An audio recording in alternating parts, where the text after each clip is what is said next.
And again, it's such a short song that just is such a short, punchy, fiery, unforgiving song, ironic, a little bit of tongue in cheek. It's such Smith's humor as well. It's such Morrissey humor as well with the lyrics.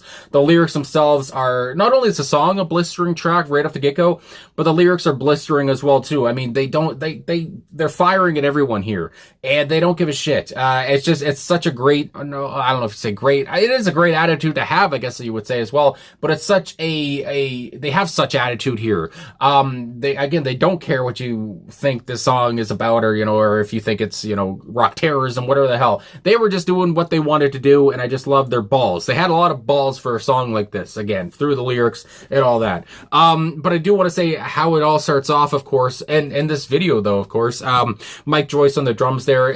What he had, it was a fun, rhythm right at the bat, waiting for Johnny Marr's guitar to come in, but it was like glam rock almost, and I forgot, I'd never really realized until coming to this. I'm like, he has kind of a glam rock kind of rhythm going. A pretty simple rhythm as well, watching Mike on the drums there, some cymbal crashes at different points, but kind of the same beat, pounding and very punchy at the same time. Some great little fills that he had in there too. And yeah, I just really enjoy, because I always enjoy Mike Joyce, and I know, he's not the most main important part here, but just to give him his flowers off the top there, of course, he was doing some fun little bits before the rest of the band joined in. And then Johnny Marr's guitar.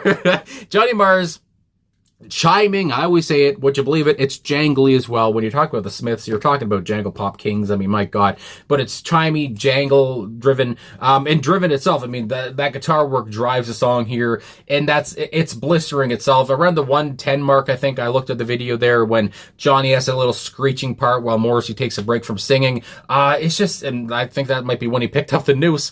But it's just, again, it's a screeching sound, and you just watching Johnny Marr play. I don't know, at least to me, sometimes I forget how good of a guitarist Johnny Marr is, and I don't know why, but I don't know, you do. And I think it's like that for a lot of different bands or whatever. When you actually watch them live, you're just like, oh right, these guys are so good. They were so proficient. But anyway, yeah, watching Johnny and just watching him go up and down his guitar, and talking about going up and down, you come to Andy Rourke on the bass guitar here too, who worked very well with both Mike and Johnny at different points, especially in the intro with that pulsating intro between he and Mike. How Johnny was kind of walking up and down on his bass guitar here, and was so groovy as well. And you always got to say it with Andy, and I always have been saying it every week, I feel like, but very funky, again, very melodic, and he had such a groove to him.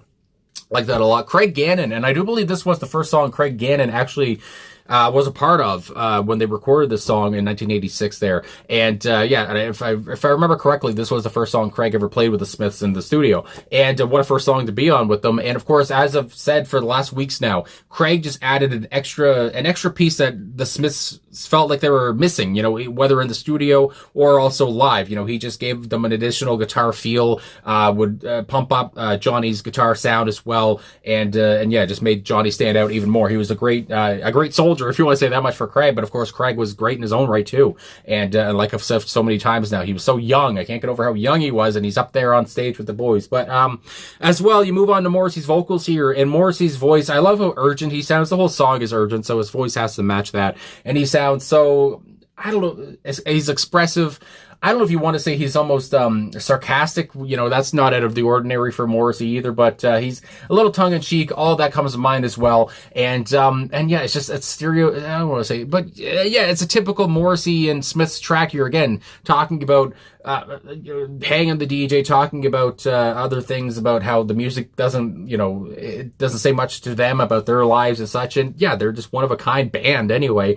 And like I said, they had a lot of balls to put this song together, lyrically especially. And again, some critics took it as rock terrorism, and some people thought it was fun as hell. And again, like I said off the top, I think I did say anyway, but it's a fan favorite, and no wonder it's a fan favorite. Again, it's short, it's to the point, and has such an infectious outro. I mean, hang the DJ. I mean, you almost forget what you're singing about, but then you're like, hang the DJ, hold the phone. But, and of course, it was just Morrissey here at the end of it.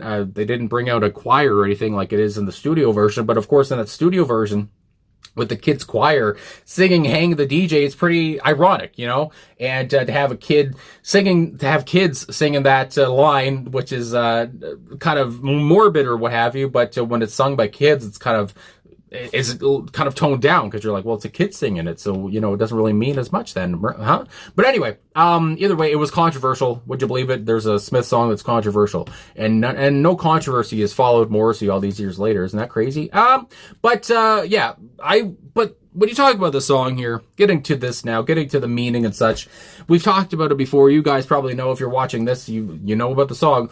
We're talking about Chernobyl here, 1986. We're talking about that accident, I believe, which was in Ukraine, but I think Ukraine was a part of Russia at the time. I can't remember. But either way, that point, Morrissey's talking about here with all of the streets of London, talking about many different parts of England, Birmingham, Leeds, all these different parts. But really, I guess I might as well just talk about the quote here because I'm kind of beating around the bush, and God only knows if I did say this quote last time, but it's kind of important, and I just want to talk about this now. So, Morrissey and Marr, I guess, if you want to come to this part, were both appalled by radio DJ Steve Wright, not Stephen Wright the comedian, but the DJ Steve Wright, who abruptly transferred from a news story to an upbeat pop song. And now here's Marr's quote from NME in 1987.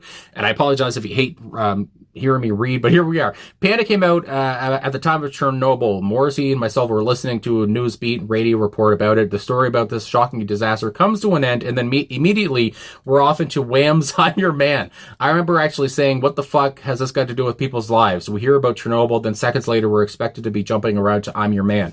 Now, I have seen some people say, putting my arms, fingers up, good lord. I have seen some people say that they don't think I'm Your Man played around this time on the radio. I don't know. I saw some people say that, but I wasn't there. But it was an upbeat song either way, whether it was Wham or not. And you think about how that still happens today. You think about how there's news channels, whatever it is, and then you go to commercial and it's, buy this Toyota, buy this toothpaste, DoorDash McDonald's, I don't know. So these things still happen while there's a war going on, or while Chernobyl happens. I mean, my goodness gracious. And so you think about those things and how appalled Morrissey and Marr were specifically, and how they said, nothing, it doesn't seem to matter. I mean, what's this got to do with people dying? What does this upbeat song have to do with that? And again, it's ironic, and they would use that irony, especially in the outro of this track. So you have that there. And as well, not only Steve Wright, that DJ, and how, I guess, I do believe they had t-shirts of Steve Wright's face with a noose around it. I think they sold t-shirts like that. But also Jimmy Savile. People always have said that this is kind of discreetly about Jimmy Savile, who was also a DJ who turned out to be not a nice fella. My goodness gracious.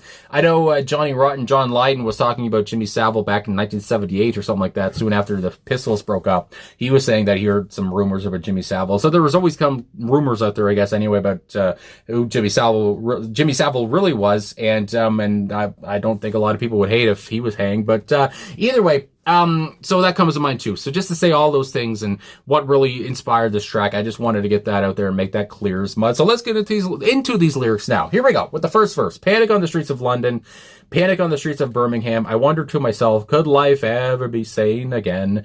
And even though we're talking about some scary stuff and chaos, Morrissey still sounds so melodic, and he still sounds so good, and his vocal melody is so catchy. I mean, my God, the lead side streets that you slip down, I wonder to myself.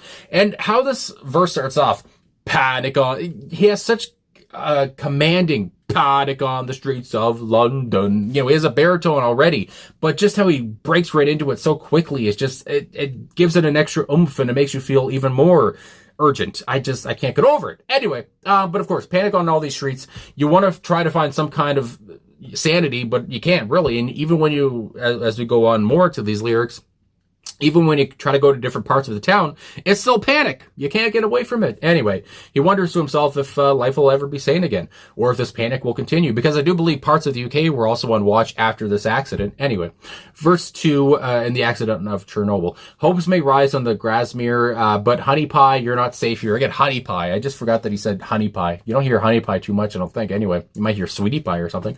You're not safe here. You're not safe anywhere, really. And again, if you want to go down the Jimmy Savile route, some people have said that a lot of these places they name were places that Jimmy would have been or whatever, but you're not safe around Jimmy, of course, and you're not safe around here because of what could happen to you. So you run down to the safety of the town. Again, you run down to what you think is going to be a safe town, but there's panic on the streets of Carlisle, Dublin, Dundee, Humberside. I wonder to myself. Again, it just creates such a chaotic, frantic, you can just see people running, hustling and bustling, trying to get to somewhere safe that it seems to be hard to find at all. Then we have the chorus, burn down the disco. Again, that was the other line. I kept talking about hang the DJ, but again, burn down the disco. They don't like disco either, and I thought disco was dead at this point, but either way, still that kind of upbeat, poppy music. Maybe the band wasn't even a fan of Wham. I mean, I do like myself some Wham, but didn't say much about Morrissey's life to him anyway. But we go on, hang the blessed DJ. Hang the blessed DJ. Love that. Because the music that they constantly play, it says nothing to me about my life. And I like how we took some more time with that line there just to get that across, because I feel like that's one of the most important lines in the track. Hang the blessed DJ, because the music that they constantly play. And again, that goes back to my whole story, the whole inspiration for the song of how they go from talking about a heartbreaking news story to, well, here's some Wham for you. Here you go. Dance along to this. And yeah, again, the music that they do play, the mainstream pop music around this time, obviously the band was not a fan of. And then you go on the leads, on the lead side streets that you slip down, provincial towns you jog around, and of course jogging, you slip down, all these different things, a bit shady, that kind of stuff comes to mind. It really works for this track. And then hang the DJ, hang the DJ, hang the DJ, that's repeated on like 15,000 times at the end there. But it never really gets boring to me, because again, it's just such a fun line to say and sing along to, especially when Morrissey's swinging a noose on stage. But yeah, it just packs a punch, obviously. And hang the DJ, again, hang the DJ, burn down the disco. It incites some different people to have, mixed reactions or whatever the hell. But again, it's a song, and it's the band getting their feelings off their chest here. And hang the DJ, although it's a bit, what's the word? I already said morbid earlier, but again, it's a bit in your face, and it's a bit, violent, but I mean, my God, it's not the first time a band has ever had a violent line in their song, and my God, it's catchy. So what the hell are you gonna do? So hang the DJ. And like I said earlier, I don't think some people would mind if Jimmy Savile was hanged, but he had to go out a different way. Anyway, but and also Steve Wright. I forget if Steve Wright wasn't a fan of the band, but I don't think the band was a fan of Steve Wright. So they didn't give a fuck. They were saying whatever they wanted.